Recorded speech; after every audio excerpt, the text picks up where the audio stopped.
Assalamualaikum warahmatullahi wabarakatuh. Beberapa hari lepas saya ada muat naik sebuah video react yang berjudul Ustaz Nik Bakri, Perempuan Punca Kesalahan. Daripada video tersebut ada banyak komen dan saya baca sekadar mana yang sempat. Namun dalam salah satu komen tu ada reply kepada komen tu yang nampaknya macam Ustaz Nik Bakri sendiri yang menulis komen itu. Okey, jadi dalam video ini saya akan ulas komen daripada Ustaz Nik Bakri, ya. Baik, saya tunjukkan terlebih dahulu komen yang saya masukkan itu. Komen asal ditulis oleh Ummu Anwar. Okey, Ummu Anwar, di mana beliau menulis, para ustaz yang nak berdakwah mestilah mempunyai ilmu Al-Quran yang komprehensif. Bukan sekadar ambil shortcut dengan mengambil dari sumber yang tidak benar seperti Bible. Okey, saya setuju dengan komen ini. Cuma yang reply kat bawah tu, Nik Bakri Nikmat 17 sekian-sekian. Pada awalnya saya terfikir macam mungkin ada orang lain kot yang menggunakan username yang sama. Okay, menggunakan nama yang sama. Tapi bila baca macam memang Ustaz Nik Bakri yang tulis. Sebab kalau kita baca kan, kesian pada akak, percaya pada seorang pilot. Pakat mengumpat ramai-ramai, saya tidak halal semuanya. Bila ada kenyataan saya tidak halal semuanya, berarti ini tuan punya badan. Yang ini Ustaz Nik Bakri sendiri. Sebab macam saya katakan, mungkin orang lain yang menggunakan username yang macam sama ni. Tapi bila username ni sendiri kata saya tidak halal semuanya, nampaknya Ustaz Nik Bakri sendiri yang menulis komen ini. Dan daripada banyak-banyak komen yang ada bagi video saya itu, saya tengok Ustaz Nik Bakri komen satu ni saja. Jadi tak apalah, alang-alang komen ini ada di sini dan ianya open to public, maknanya orang lain pun boleh baca. Jadi saya pun hendak ulas dan react kepada komen Ustaz ini, ya. Okey, baik. Jadi, ayuh, saya baca dulu. Ustaz menulis, kesian pada akak, percaya pada seorang pilot. Ustaz, zaman sekarang ini, zaman umat Islam sudah bijak, umat Islam sudah matang. Percaya tak percaya bukan bergantung pada kerjaya seseorang. Percaya tak percaya dalam sesuatu isu agama bukan lagi bergantung kepada pilot ke, lawyer ke, cikgu ke, kerani ke, rider motor yang hantar barang tu ke, Grab ke, JNT ke, Ninja Van ke, atau ustaz sekalipun. Sebab baik pilot ke, lawyer ke, guru ke, dan ustaz, semua itu kerjaya. Ustaz pun kerjaya. Seseorang yang bekerjaya sebagai ustaz tak semestinya berilmu. Sebagaimana seseorang yang bekerjaya selain ustaz tidak semestinya bererti tidak berilmu. Jadi ustaz kena tukar cara fikir. Kerjaya tidak menjamin ilmu seseorang dalam bidang agama. Seorang ustaz boleh jadi seorang yang berilmu dalam agama. Seorang ustaz boleh jadi juga tidak berilmu dalam agama kerana ia hanyalah satu kerjaya. Demikian juga baik lawyer, cikgu, apa-apa kerjaya sekarang pun lah, postman ke, rider ke, driver, grab ke, apa-apa semua tu, itu hanya kerjaya. Boleh jadi di kalangan mereka ada yang berilmu dalam agama, boleh jadi di kalangan mereka kurang berilmu dalam agama. Jadi kita percaya tak percaya tidak lagi merujuk kepada kerjaya, tetapi kita percaya tak percaya dengan merujuk kepada dalil, kepada hujah, kepada bukti yang dikemukakan. Kalau ustaz menyampaikan sesuatu berdasarkan ayat Quran, ustaz sebut surah apa, ustaz sebut ayat apa, ustaz sebut hadis secara jelas, dan kita pun percaya. Kita percaya bukan sebab ustaz yang menyampaikannya, tetapi kerana dalil, kerana bukti yang ustaz sampaikan. Apabila ustaz menyampaikan sesuatu tanpa dalil, tanpa bukti, atau macam dalam kes ini kan, syekh saya berkata, lalu bila hadirin macam tak percaya, ustaz pula kata ini cerita Al-Quran tau, tapi tak ada ayatnya, tak ada surahnya, tak ada nombor ayatnya, orang tak percaya. Okey, jadi berbeza juga kalau seseorang tu bukan ustaz. Okey, bahkan ya, kalau seseorang tu tak ada kerjaya sekalipun, baik katakan dia penganggur, katakan dia jobless, katakan dia sudah pension, Tapi kalau dia menyampaikan sesuatu isu agama berdasarkan ayat Quran, berdasarkan hadis, berdasarkan hujah, berdasarkan penjelasan yang ilmiah, kita percaya. Kita percaya bukan sebab apa kerjaya dia, atau dalam kes ni tak ada kerjaya, jobless ke pension, tapi sebab dalil, sebab hujah, sebab bukti yang dikemukakan olehnya. Jadi ustaz kena tukar mindset. Semata-mata title ustaz tidak menjanjikan orang-orang seperti saya dan ramai lain. Sekarang ni umat Islam sudah matang, umat Islam sudah bijak. Semata-mata adanya title ustaz tidak menjanjikan orang itu akan percaya automatik.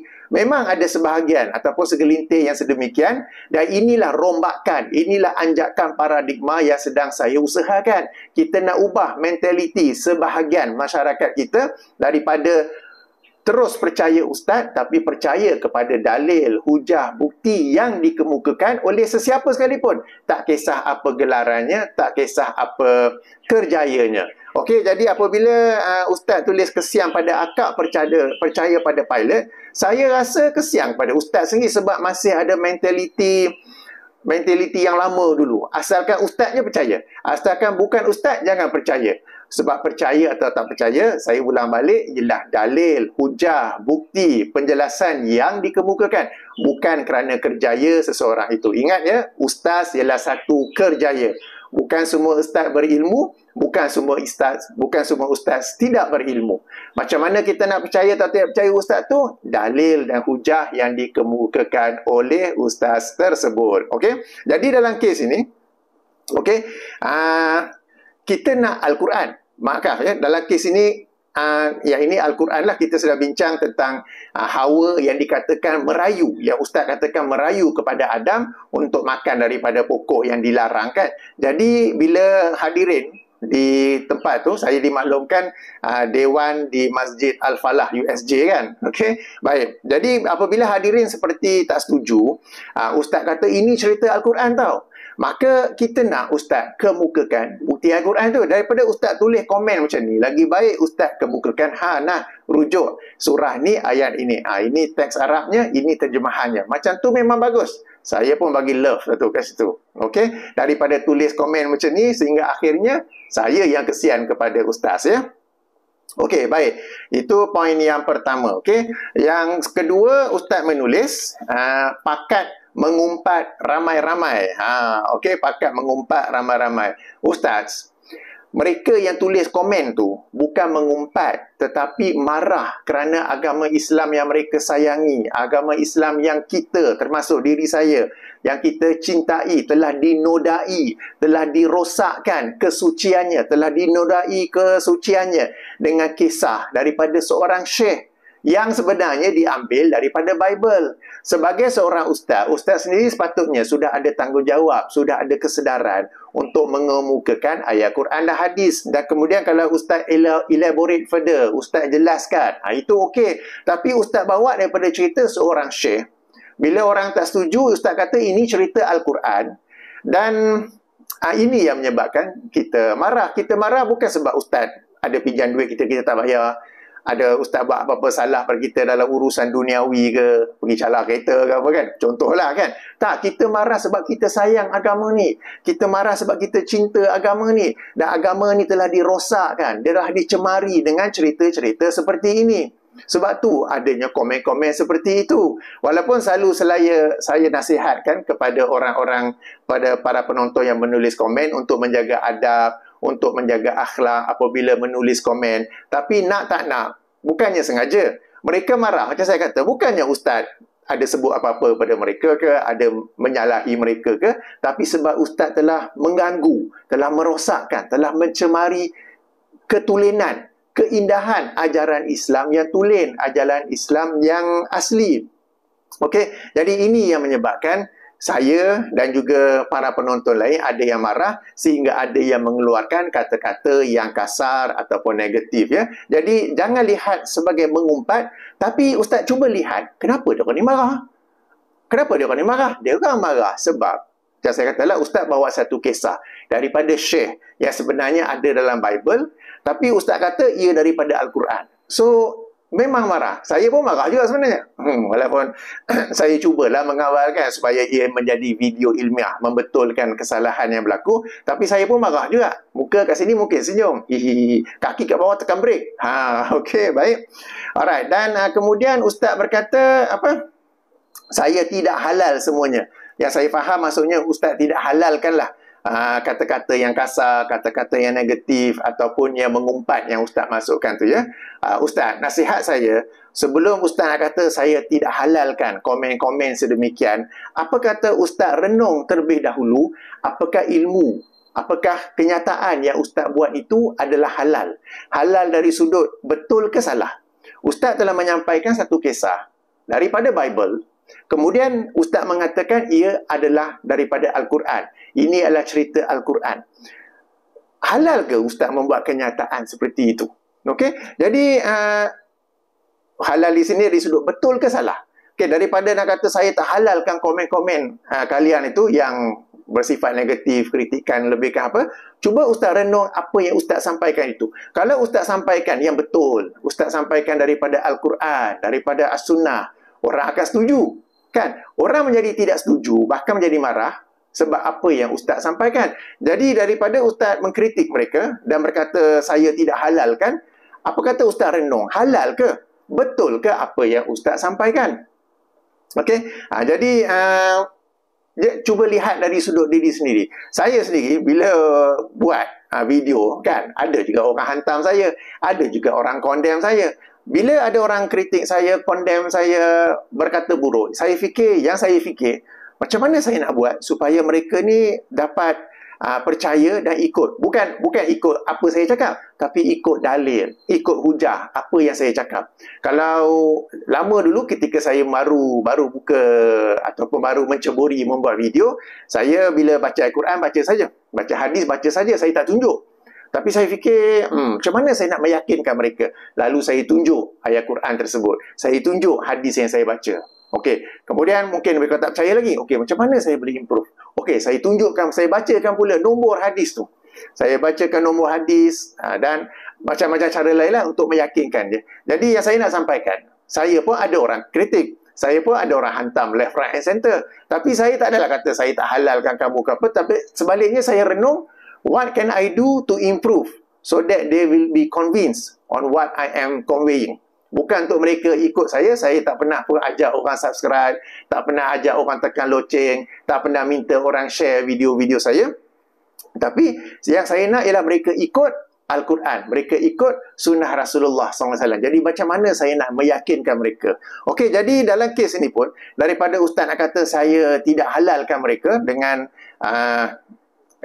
komen-komen yang negatif tu, cuba Ustaz renung kenapa mereka marah, kenapa mereka komen sedemikian dan apa yang Ustaz boleh lakukan untuk memperbaikinya, untuk minimumkan komen-komen sedemikian. Sebab kita ni sebagai pendakwah, okey, sebagai pendakwah, we cannot satisfy everyone. Kita tak boleh menggembirakan semua orang, kita tak boleh memuaskan semua orang, tapi kita boleh minimumkan orang yang tak puas hati tu. Kita boleh kurangkan orang yang marah tu.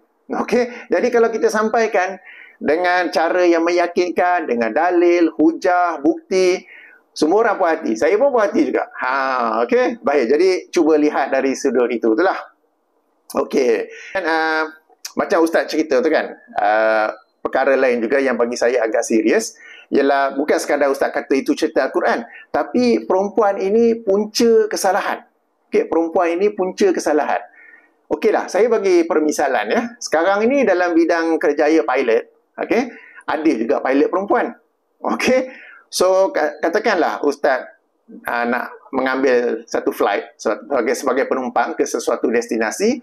Bila dah masuk dalam kapal terbang, dengar announcement, tengok-tengok, bila dengar nama pilot ataupun suaranya, ini perempuan ni. Perempuan punca kesalahan. Nanti flight ni crash. Wish, macam mana Ustaz akan turun ke macam mana? Ustaz sendiri katakan, perempuan ni punca kesalahan. Perempuan ni punca kesilapan. Kan? Jadi katakanlah Ustaz nak naik flight, nampak kat kokpit, perempuan lah. Baik kaptennya ke, pilotnya ke, tak mahulah aku. Ustaz cancel flight tak? Ustaz tukar flight lain tak? Sebab Ustaz sendiri kata punca kesalahan. Ustaz sendiri kata perempuan ni punca kesilapan. Sama juga, mungkin yang Ustaz masukkan, kesalahan, kesilapan dari aspek agama, dari sudut agama kan. Bukankah dalam sirah Rasulullah sallallahu alaihi wasallam kita ada contoh-contoh muslimat yang cemerlang, yang tak layak langsung kita nak kata punca kesalahan, punca kesilapan ya. Sebagai contoh, kalau kita rujuk kepada Khadijah radhiyallahu anha kan, kita maklum bagaimana apabila Rasulullah sallallahu alaihi wasallam pada awalnya menerima wahyu pertama, baru diangkat, diutus menjadi seorang rasul, baginda balik dari Gua Hira dalam suasana terkejut, dalam suasana takut, dalam suasana cemas. Lalu Khadijah memujuk beliau, memberi sokongan kepada beliau, menenangkan beliau ataupun kepada baginda sallallahu alaihi wasallam kan. So kita tak boleh nak kata Khadijah ni wanita yang banyak kesilapan ataupun kesalahan. Okey. Dan kemudiannya kita ada kisah Ummu Salamah radhiyallahu anha, bagaimana dalam perjanjian Hudaibiyah apabila umat Islam hendak pergi buat umrah kan, kemudian orang kafir musyrik di Mekah tak bagi dia orang buat umrah. Lalu mereka pun bertemu dan buat satu perjanjian di Hudaibiyah, tahun ni tak boleh buat umrah, tahun lepas tu boleh buat umrah. Lalu Rasulullah sallallahu alaihi wasallam kata, okey, kita cancel plan, lebih kurang lah. Okey, kita sembelih haiwan sembelihan yang bawa dan juga cukur rambut. Tapi para sahabat tak nak buat, sebab mereka ni masih semangat nak pergi buat umrah juga kan. Lalu Rasulullah pun agak kecewa, agak sedih apabila para sahabat tidak mahu melakukan sedemikian. Maka Ummu Salamah radhiyallahu anha memberi cadangan kepada Rasulullah SAW. Apa kata Rasulullah sendiri yang terlebih dahulu menyembelih haiwan dan memanggil orang untuk mencukur kepala baginda. Apabila baginda melakukan sedemikian, para sahabat pun melakukan sedemikian. Kita tak boleh nak kata Ummu Salamah ni wanita yang punca kesalahan, punca kesilapan kan. Dan kalau kita rujuk dalam bidang hadis pula, ada sekian banyak hadis yang disampaikan, yang diriwayatkan oleh Aisyah radhiyallahu anha. So kalau wanita ni punca kesalahan, punca kesilapan, so hadis-hadis Aisyah, hadis-hadis daripada Ummu Salamah, daripada Maimunah, daripada mana-mana sahabiah yang wanita, yang muslimat, kita tak boleh pakai lah kan. Silap. Ada banyak silap, ada banyak salah dalam tu. So statement Ustaz tu bahawa perempuan ni punca kesalahan, punca kesilapan, satu yang serius tu. Okey, jadi inilah saya masukkan daripada Ustaz nak kata saya tak halalkan orang-orang yang menulis komen yang negatif tu. Apa kata Ustaz renung sendiri kenyataan Ustaz dalam video tersebut yang telah pun tersebar, orang pun semua dengar kan. Ya, bukan saja ini cerita Al-Quran, tapi apabila Ustaz berkata perempuan ini punca kesalahan, punca kesilapan kan. So, macam mana tu? Itu maksud Ustaz dalam aspek duniawi ke? Kan macam saya kata, banyak pilot yang perempuan, banyak doktor yang perempuan. Kita nak ada sakit dan jumpa doktor, alamak perempuan, cancel lah, tak jadi, terus sihat. Macam mana tu? Ada peguam ke? Kan? Ataupun anak-anak kita, hantar ke sekolah, guru yang mengajar perempuan, ish, tak mau. Ustazah yang nak mengajar topik agama perempuan, ish, tak mau. Salah, silap. So, Ustaz kena fikir yang the impact yang Ustaz sampaikan tu, kenyataan yang Ustaz buat tu, impact dia sangat besar.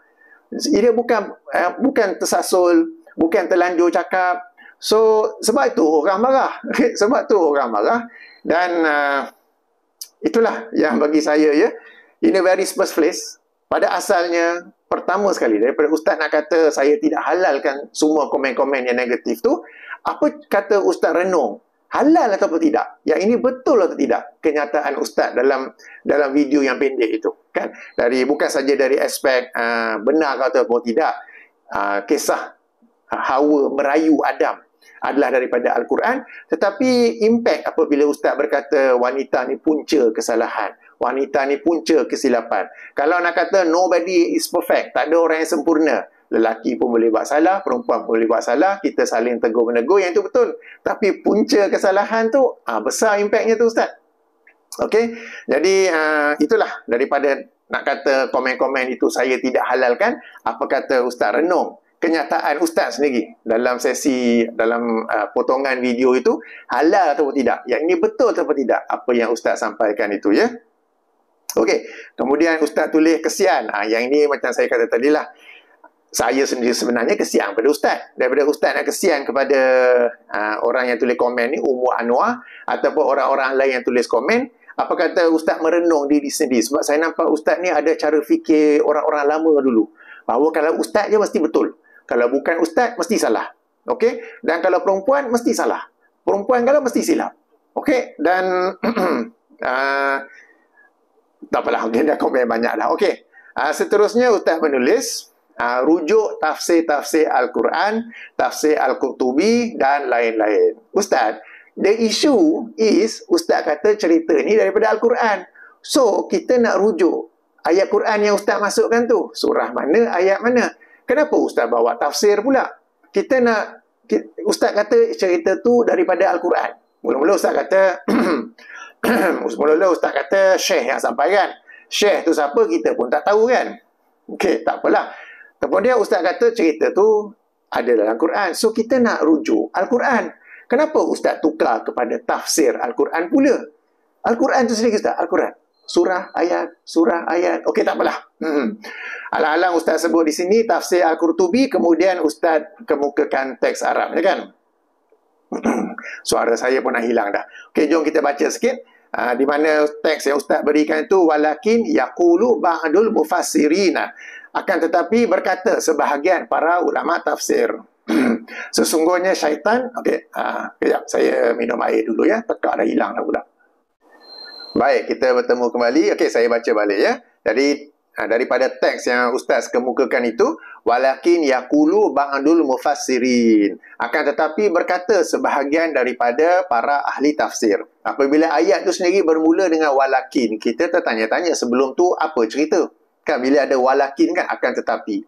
Sebelum tu cerita apa? Dan kenapa di sini dia akan tetapi kan? Okey, jadi tak apa. Akan tetapi berkata sebahagian para ahli tafsir, inna syaitana waswasa li hawa'a awwalan, sesungguhnya syaitan ni mula-mula sekali membisikkan kepada Hawa, hatta aqna'aha bil akli minal syajarati, sehingga berjaya meyakinkan Hawa untuk makan daripada pokok yang dilarang itu. Fa'akalas minha, maka Hawa pun makan daripadanya. Falam yahdus laha syai'un, lalu dia tidak merasa apa-apa, jadi tak jadi apa-apa lah maksudnya.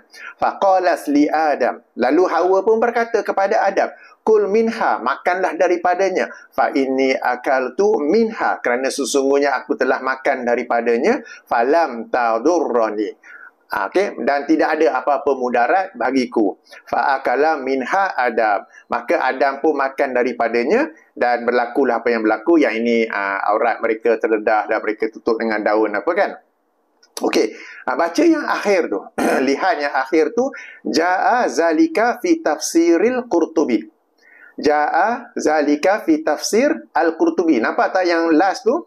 Okey, kalau Ustaz kata rujuk tafsir Al-Qurtubi dan Ustaz nukil ni daripada kitab tafsir Al-Qurtubi, kenapa ke akhir tu ada jaa zalika fi tafsir Qurtubi? Yang maksudnya yang sedemikian itu dikemukakan dalam tafsir Al-Qurtubi.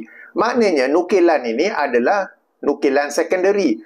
A secondary source, not the primary source. Bukan kitab asal tu, Ustaz.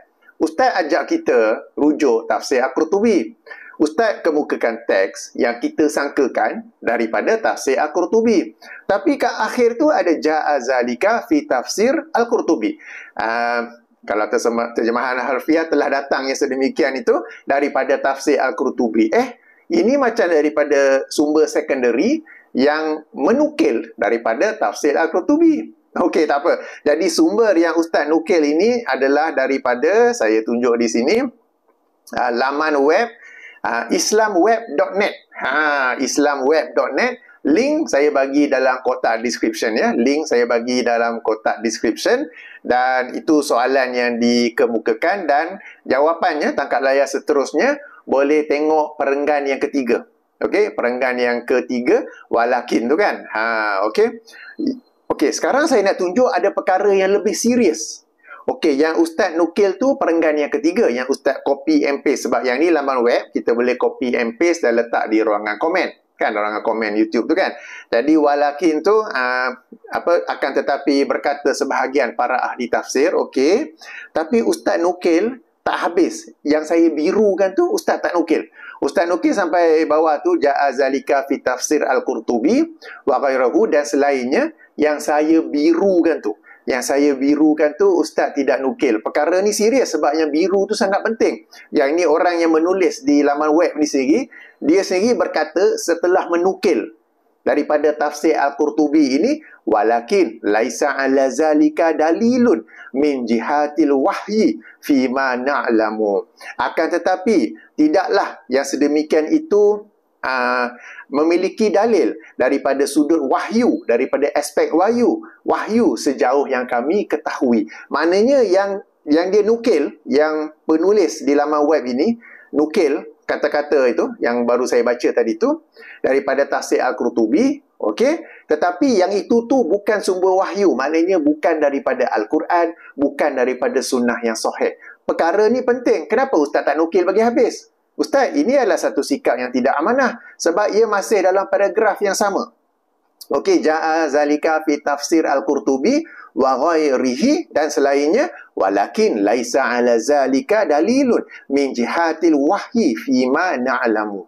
Okey, jadi yang saya birukan tu penting sebab orang yang menukil kata-kata Al-Qurtubi ini, dia sendiri berkata, akan tetapi tidaklah yang sedemikian itu adanya dalil daripada aspek, daripada sudut, daripada wajah wahyu sejauh yang kami ketahui. Maknanya ini bukan daripada yang disampaikan oleh Imam Al-Qurtubi yang dinukil oleh laman web ini, tafsirweb.net, bukanlah daripada Al-Quran, bukanlah daripada hadis Nabi sallallahu alaihi wasallam. Ustaz, isu asal ialah apa? Ustaz kata ini cerita daripada Al-Quran. Okey. Kemudian ustaz pula recommend kita rujuk tafsir. Jadi kita nak tahu tafsir ulama yang ada ayat Quran yang cerita yang sama seperti ustaz sampaikan tu, dan mereka elaborate further, yang mereka tafsir further. Tapi yang ustaz kemukakan sendiri di sini, orang yang kemukakan tu sendiri berkata, walakin laisa ala zalika dalilun min jihatil wahyi fima na'lamu. Dan ustaz tidak menukilnya. Ini adalah sesuatu yang sangat dikesali kerana menunjukkan ustaz tidak amanah, tidak jujur dalam menukil. Pertama, ustaz kata tafsir Al-Qurtubi, tapi bukan daripada tafsir Al-Qurtubi. Ini adalah rujukan secondary, bukan rujukan primary, bukan rujukan kitab asal, tetapi kitab sekunder ataupun laman web, okay, rujukan sekunder. Kemudian daripada perenggan yang sama, ustaz copy and paste tu, ustaz tak habiskan. Yang tak habiskan tu yang penting, di mana orang yang sendiri menulis jawapan ini di islamweb.net, dia sendiri berkata, akan tetapi yang sedemikian itu bukanlah, tidaklah berasal daripada dalil, tidaklah memiliki dalil ya dari sudut wahyu, dalam bentuk wahyu sejauh yang mereka ketahui. Dan memang tak ada wahyu pun. Ia bukan daripada Al-Quran, ia bukan daripada sunnah. So perkara ini sangatlah dikesali. Serius ya ustaz, I cannot emphasize sebab I cannot emphasize further how serious this. Saya pun nak kena jaga perkataan lah kan. Kita dah janji kan nak buat video react secara beradab, berakhlak, ajak orang yang komen untuk beradab, berakhlak. Paling-paling saya boleh berkata ini adalah satu sikap yang tidak amanah, tidak jujur ya. Kenapa? Sebab ustaz suruh kita rujuk tafsir Al-Qurtubi, ustaz kemukakan teks Arab yang kita sangka ataupun orang awam sangka ialah daripada tafsir Al-Qurtubi, tapi kat bawah tu ja'a zalika, di hujung sekali tu ja'a zalika fi tafsir Al-Qurtubi. Maknanya bukanlah. Ini bukan rujukan asal tafsir Al-Qurtubi, tapi rujukan yang menukil daripada tafsir Al-Qurtubi. Bila kita pergi ke rujukan itu, yang ini laman web, islamweb.net, tengok-tengok ada sambungan yang ustaz tinggalkan dia. Okey? Yang mengatakan bahawa cerita tu, tafsiran itu tidaklah berasal daripada sumber wahyu, tidaklah berasal daripada Al-Quran mahupun As-Sunnah. Okey, tak apa. Kita pergi ni lah. Saya buka pula sekarang ini tafsir Al-Qurtubi itu sendiri. Okey, alright. Kita rujuk tafsir Al-Qurtubi itu sendiri. Kalau orang tu dah nukil daripada tafsir Al-Qurtubi, cukuplah. Kenapa nak kena rujuk kita tafsir itu juga? Sebab kalau kita buka kitab asal, kerap kali, more often than not, kita akan jumpa info tambahan yang tidak dinukil oleh mana-mana rujukan sekunder apa semua tu ya. Baik. Jadi sekarang saya akan tunjuk daripada kitab tafsir Al-Qurtubi ataupun tajuk penuhnya Al-Jami' li Ahkamil Quran versi Maktabah Syamilah ya. Okey, kita rujuk tafsir bagi ayat 36 surah Al-Baqarah. Ayat 36 surah Al-Baqarah, kalau dalam edisi Maktabah Syamilah ni, jilid 1 muka surat 312. Jilid 1 muka surat 312 dekat bawah. Muka surat 312 towards the end yang saya highlight, saya select warna biru tu. Okey, wala. Alright. Jom kita baca apa kata-kata sebenar Imam Al-Qurtubi rahimahullah, wafat 671 Hijrah. Beliau menulis, wala khilafa baina ahli ta'wili wa ghairihim anna iblisa kana mutawalliya ikhwa'i Adam. Waktulifa fil kaifiyati. Okey, dan tidak ada perselisihan pendapat di kalangan para ahli ta'wil. Ahli ta'wil di sini maksudnya ialah para ahli tafsir. Wa ghairihim, dan selain mereka, bahwasanya iblislah yang bertanggungjawab untuk memujuk atau merayu. Kalau English kita sebut seduce, okey, Adam. Okey, iblis yang bertanggungjawab. He is the head. Kalau kita kata apa, he is the culprit, orang yang bertanggungjawab, ya.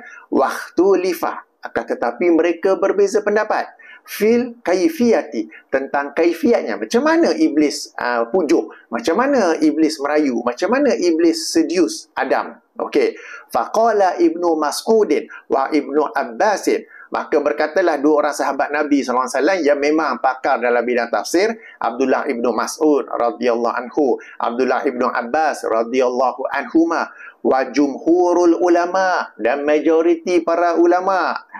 Okey, pandangan jumhur, ya. Ahwahuma, iblis memujuk, seduce mereka berdua, musyafahatan, secara lisan, secara berdialog. Okey, wa dalilu zalika qauluhu ta'ala, dan dalil bagi yang sedemikian itu adalah firman Allah Subhanahu wa taala, iaitu surah Al-A'raf, surah yang ke-7 ayat 21 ke 22 yang saya ada bacakan dalam video saya tu kan. Sekejap, ya, saya rujuk semula.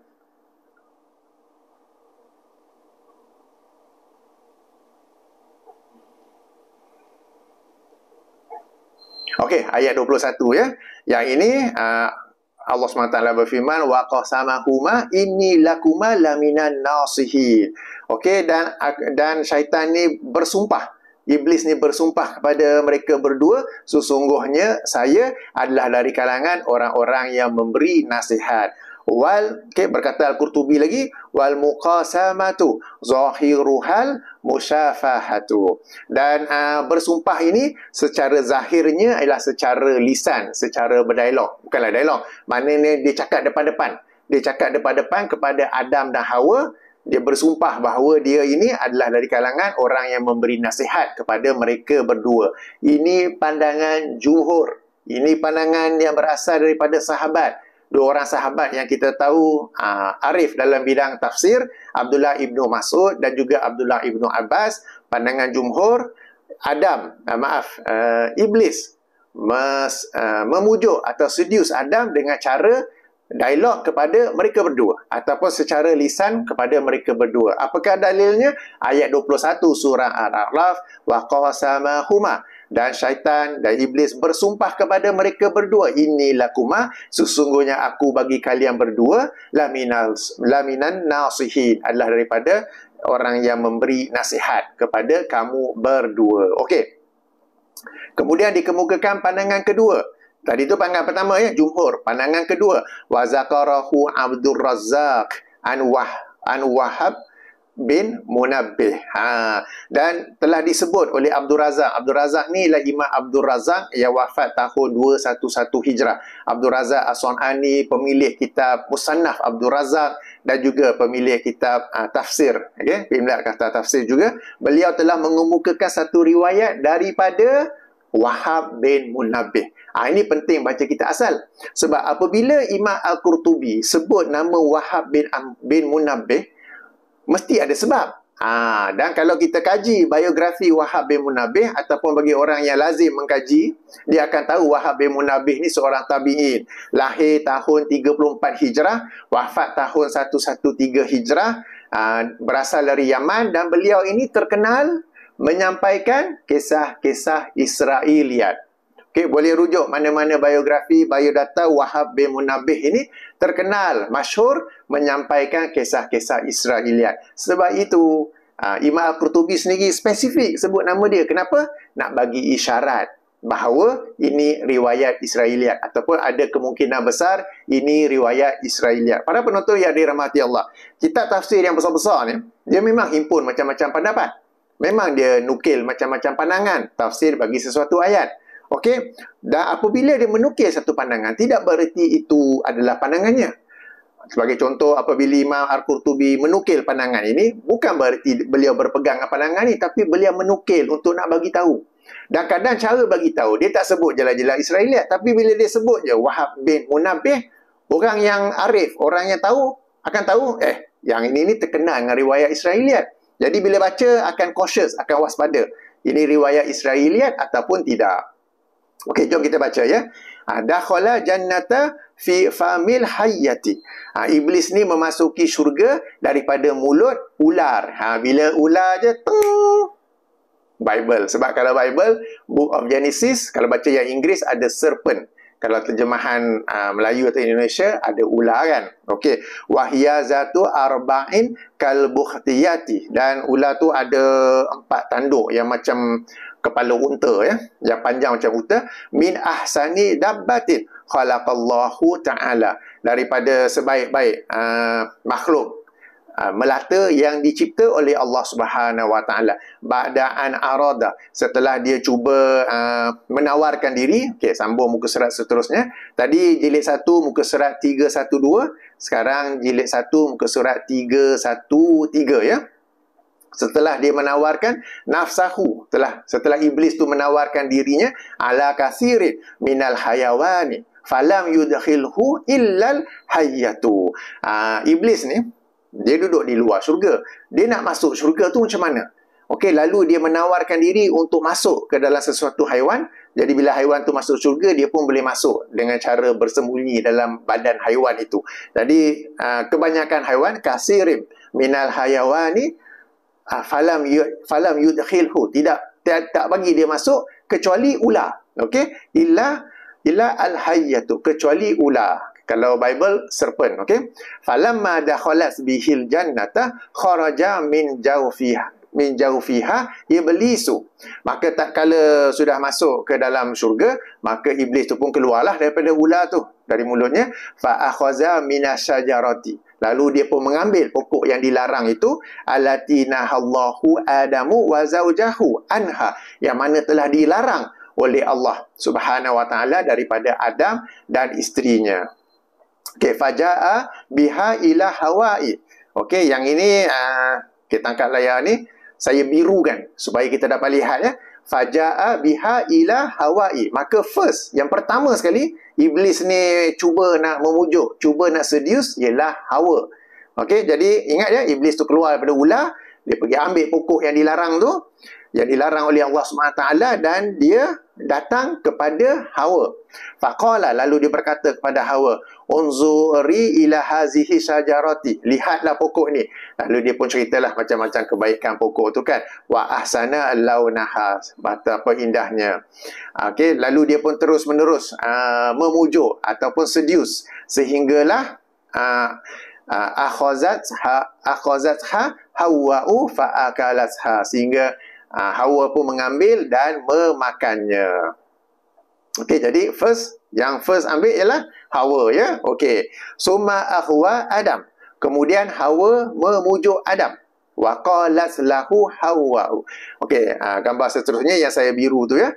Sebelum saya biru tu, summa akhwa Adam. Kemudian memujuk ataupun seduce. Seduce ni memujuk lah kan. Okey, Adam ya. Wa qalat lahu Hawa, lalu Hawa berkata kepadanya, kul, makanlah, fa inni qad akaltu falam yadurrani fa akala minha. Lalu berkatalah Hawa kepada Adam, makan kerana sesungguhnya aku telah makan dan tidak ada apa-apa mudarat bagiku. Maka Adam pun makan daripadanya, dan berlakulah seperti apa yang kita maklum, terdedahlah aurat mereka. Mereka tutup dengan daun apa semua ya. Jadi yang saya nak tunjuk, yang dinukil oleh islamweb.net itu adalah ringkasan daripada tafsir Al-Qurtubi, betul. Kan tetapi walau bagaimanapun, namun begitu, ia adalah pendapat kedua daripada dua pendapat yang dikemukakan oleh Imam Al-Qurtubi, di mana pendapat pertama adalah pendapat jumhur termasuk dua orang sahabat yang arif dalam bidang tafsir, bahawa iblis seduce ataupun memujuk kedua-dua Adam dan Hawa dengan bersumpah kepada mereka berdua bahawa sesungguhnya dia, yang ini iblis, adalah dari kalangan orang yang ingin memberi nasihat. Pandangan kedua, itu pandangan pertama, jumhur. Pandangan kedua, okey, daripada Wahab bin Munabbih, seorang beliau Muslim, okey, beliau Muslim, seorang tabi'in tapi terkenal menyampaikan kisah-kisah Israeliat, okey, dan beliau inilah yang menceritakan tentang mula-mula iblis ni di luar syurga mula-mula, okey. Kemudian bila nak masuk syurga tak boleh, dia masuk dalam haiwan untuk masuk ke dalam syurga itu. Jadi kebanyakan haiwan tak nak bersubahat kecuali ular, ya. Kecuali ular, dan dia pun masuk melalui ular tu, dah masuk syurga, dia keluar daripada ular, dia pergi ambil pokok yang dilarang, dan mula sekali dia pujuk Hawa. Bila Hawa dah makan, kemudian summa ahwa Adam, kemudian Hawa memujuk Adam. Lalu berkata Hawa, faqalat lahu Hawa, berkatalah Hawa kepada Adam, makanlah kerana sesungguhnya aku telah makan dan tidak ada mudarat bagi diriku. Maka Adam pun memakan daripadanya, dan berlakulah apa yang berlaku. So, okey, sekarang saya nak tunjuk daripada Bible pula. Bible terjemahan Indonesia. Okey, jangan takut baca Bible. Orang kita ditakutkan kalau baca Bible nanti murtad. Kalau baca Bible, iaitu engkau ni daripada lahir duk baca Al-Quran. Bertahun-tahun dia baca Al-Quran. Kau baca Bible sekejap je, lepas tu boleh murtad. Okay, ini masalah orang kita, ditakut-takutkan daripada Al-Quran, sehingga kita hanya baca tanpa tadabbur, tanpa memahami Al-Quran itu sendiri. Al-Quran itu tidak menambah iman kita, tidak menambah ketakwaan kita, tidak menghampirkan diri kita kepada Allah. Lalu apabila baca Bible tu dalam bahasa yang kita faham, baik Inggeris ataupun dalam kes ini Indonesia. Lepas tu, nanti tertarik dengan Bible. Okey, masalahnya ialah kita sendiri selama ni belajar Al-Quran. Okey, lari topik pula. Okey, jadi Bible, Book of Genesis, lihat 3, ataupun dalam versi Indonesia, yang ini terjemahan baru Indonesia, namanya Alkitab lah. Okey, kitab Kejadian ketiga. Kitab Kejadian ketiga, ayat pertama. Ayo kita baca, ya. Adapun ular ialah yang paling cerdik dari segala binatang di darat yang dijadikan oleh Tuhan Allah. Ular itu berkata pada perempuan di sini Hawa lah, tentulah Allah berfirman, semua pohon dalam taman ini jangan kamu makan buahnya, bukan? Lalu sahut perempuan itu kepada ular itu, buah pohon-pohonan dalam taman ini boleh kami makan, boleh makan. Tetapi tentang buah pohon yang ada di tengah-tengah taman, Allah berfirman, jangan kamu makan, ataupun raba disentuhlah buah itu, nanti kamu mati. Tetapi ular itu berkata kepada perempuan itu, sekali-kali kamu tidak akan mati. Tetapi Allah mengetahui bahawa pada waktu kamu memakannya, matamu akan terbuka dan kamu akan menjadi seperti Allah, tahu tentang yang baik dan yang jahat. Saya rasa kalau baca yang English lagi best kot. Okey, tak apa. Perempuan itu, yang ini Hawa, melihat bahawa buah pohon itu baik untuk dimakan dan sedap kelihatannya, lagi pula pohon itu menarik hati kerana memberi pengertian. Lalu ia mengambil dari buahnya dan dimakannya. Siapa makan dulu? Hawa. Okey, dan diberikannya juga kepada suaminya yang bersama-sama dengan dia, dan suami pun makan. Okey, maka terbukalah mata mereka berdua dan mereka tahu bahawa mereka terlanjang, lalu mereka menyemat daun pohon ara dan membuat cawan, dan seterusnya lah. Jadi ingatlah, mula-mula ada cerita ular kan, sama macam cerita kedua yang dibawa oleh Imam Al-Qurtubi dari Wahab bin Munabbih, seorang yang masyhur dikenali membawa cerita-cerita Israeliat. Samalah ular. Kalau dalam Bible yang English disebut serpent. Okey, dan yang mula-mula dia pujuk, yang dia rayu, dia seduce ialah Hawa. Yang mula-mula makan ialah Hawa, dan kemudian Hawa berikan kepada suaminya, yakni Adam, dan Adam pun makan. Okey, ini cerita Bible. Alright. Jadi pendapat kedua yang disebut oleh Imam Al-Qurtubi, yang dinukil oleh Imam Al-Qurtubi, yang kemudian yang dinukil dalam laman web islamweb.net itu adalah cerita daripada Bible. Ada cerita pertama, ada pendapat pertama yang merupakan pandangan jumhur yang tidak disebut oleh laman web islamweb.net. Sebab itu para penonton yang dirahmati Allah, sangat penting buka kitab asal. Tak cukup buka laman web, tak cukup buka rujukan secondary. Okey, sebab mungkin orang yang menukil tu tak sengaja ke apa ke, tapi macam kita lihat tadi, islamweb.net dia menukil satu cerita yang sebenarnya cerita kedua yang dibawa oleh Imam Al-Qurtubi, dan dia tak sebut Wahab bin Munabbih. Kalau disebut awal-awal Wahab bin Munabbih, kita dapat tahu itu adalah cerita Israeliat. Dan dia juga dalam islamweb.net tu tidak menukil pandangan pertama yang dikemukakan oleh Imam Al-Qurtubi, bahawa jumhur berpendapat Iblis seduce, bahkan berbicara direct kepada Adam dan Hawa. Okey, baiklah. Sudah panjang video ni. Okey, nanti saya punya suara pun hilang lagi. Maka demikianlah ulasan react saya kepada komen Ustaz Nik Bakri ya. Jadi tak apalah, saya pun dah banyak kritik apa ke. Saya yakin para penonton yang dirahmati Allah pun dapat tangkap apa mesej sebenar yang saya nak sampaikan. Yang ini dia bukan pilot atau ustaz, dia bukti yang dikemukakan. Macam di sini saya kemukakan bukti daripada apa yang mula-mula ustaz nukil sebenarnya bukan daripada tafsir Al-Qurtubi, tetapi daripada laman web. Kemudian laman web tu pula ada cerita di hujungnya itu, kisah tu ataupun itu tidaklah berasal daripada dalil sejauh yang kami tahu. Maknanya bukan daripada dalil wahyu, bukan daripada Al-Quran ataupun hadis. Kemudian kita buka kitab tafsir Al-Qurtubi yang sebenarnya ada dua pandangan. Pandangan majoriti, pandangan kedua daripada seorang yang terkenal menyampaikan kisah-kisah Israeliat. Dan kisah yang kedua itu pula mirip kepada Bible. Okay? Mirip kepada Bible yang telah saya tunjukkan di sini ni ya.